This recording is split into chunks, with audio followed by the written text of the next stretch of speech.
Well, over here is Paul Jackson on lead guitar. Nigel Tufnell on bass.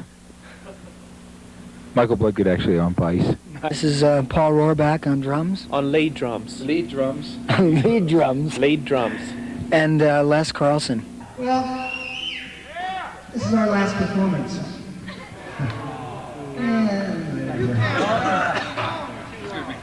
Yeah, well, I don't think we really are breaking up, but this is our last performance. You can't break up with guys that you love as much as I love them. This is really a band up here. In the sense of what a band is, this is a band. And, you know, the other guys who were in Bloodgood in the beginning, they're part of that band. There's no love lost in this band from anybody that's been in the group. Yeah. David, he had to stop touring because of his family, you know. And that's basically why we stopped. Our families, they went out with us. The Lord said if you leave your home and your family and go out and preach the gospel, that He'll give you, you know, 100-fold back. Well, He has, in a lot of different ways. We have the most beautiful children, to us. The most beautiful children. And the most beautiful families and wives. And this band has a relationship that's intense because of Christ. The world doesn't know what this means. You have good friends in the world, but you don't have these kind of friends. Not when Jesus is the center. Well, I'll try and do this condensed. It's not easy because I'm not far enough away from it to do too much of a condensed version, but I felt basically for the last year or more that something wasn't quite right in my spirit, just about the band and where my life was headed. And not there was any sin or anything like that. I just was feeling that things weren't what they used to be. And I just wasn't sensing that something was different there. And so was my wife. And so I just began really committing it to the Lord. And we came back off our last U.S. tour in the fall of last year. I pretty much at that point had made the decision I didn't want to bring the band on the road anymore. I just was not interested in touring any longer. I mean, the tour, in some senses, was good, but it had taken a lot of tolls on my own family, and I just kind of had made the decision, as had Paul and stuff too. You know, we had talked about it, that it was just too much now. And so, at that point, I felt really strongly about that, and in the meantime, I had gone over to England to teach at a music seminar over there, and the Lord really changed my life there. Really, I've been kind of had this pastoring, teaching thing in the back of my mind for a number of years, and that particular time in England really changed my life. You know, it just really gave me a spark to really commit myself more to teaching and pastoring, and that was really kind of the main criteria behind what was happening in the band. I think was just really initially just coming from me, and as I just kind of told the guys where I was coming from, we just really been praying about it.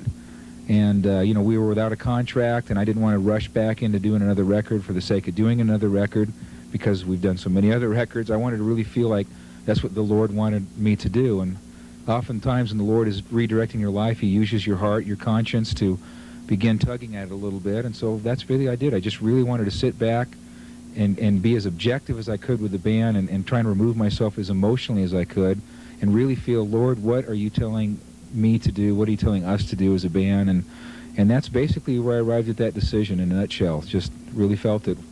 My wife walked into the room one day when I was on the phone to Paul, and she just said, I know the vision the Lord gave you for the band, and I really feel that you have completed that it is done. And in a sense, looking back now, I feel like when we did Russia, that was really the completion in that sense of the vision that the Lord had given me. And I felt like, in some sense, we had crossed the finish line, but had just kept running. Grabbed the baton and, okay, Lord, all right, woo, we're going. And the Lord's going, yo, the race, it's over, come on, what are you doing? And then, once I really felt that strongly about it, then I said, I think that's it. I went from a period of saying, well, I'm going to keep it going until I really feel the Lord telling me otherwise, to I think I'm going to stop the band unless I feel the Lord telling me otherwise. And so that's basically, from my perspective, why we're putting the brakes on it. We're not breaking up because we're mad at each other, we have musical differences, and Les has moved to Los Angeles, but that would not stop us from writing and doing a record. No, it didn't stop us from doing this gig. We know each other well enough, so there's no weirdness as far as that goes. But it just, so we're just, who knows? Maybe we'll come back and do an album next year or something like that. But right now, I just really feel that we have completed the race that God has set before us, and we're going to be doing new things as individuals, and probably together as well. Well, I've only been in the band for a year and a half, but I've got some mixed feelings. I feel like I probably am closer to a fan's perspective than anybody, since I've been to a lot of Bloodgood shows, and when I hear the fans saying they're really sad that the band's breaking up, I feel like I can really relate to them, and I've always had respect for the ministry that these guys do. We played great the other night. It felt so good. Yeah, it was fun. These shows and even soundcheck, it tries to make you have second thoughts about what we're doing because it sounds great. I mean, I love the lineup right now, but it's just more than that. Yeah. More than being a good band. The band has sounded great, and we're having a lot of fun. And of course, we're getting nostalgic as we realize that we are drawing this thing to a close, and it's weird. It's really kind of strange, to say the least. Obviously, we've never been in this place before, and it is hard because we all are friends, and we do love hanging together, and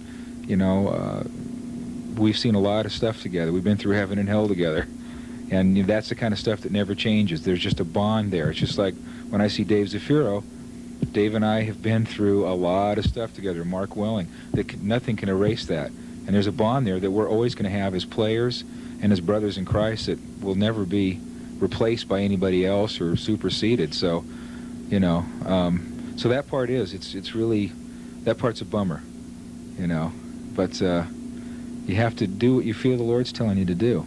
And the Lord's just going to bless us in ways that we can't even comprehend now. So I'm kind of anxious to see what happens. You don't know where you're going. You haven't got a clue. When the party is all over, what you wanna do?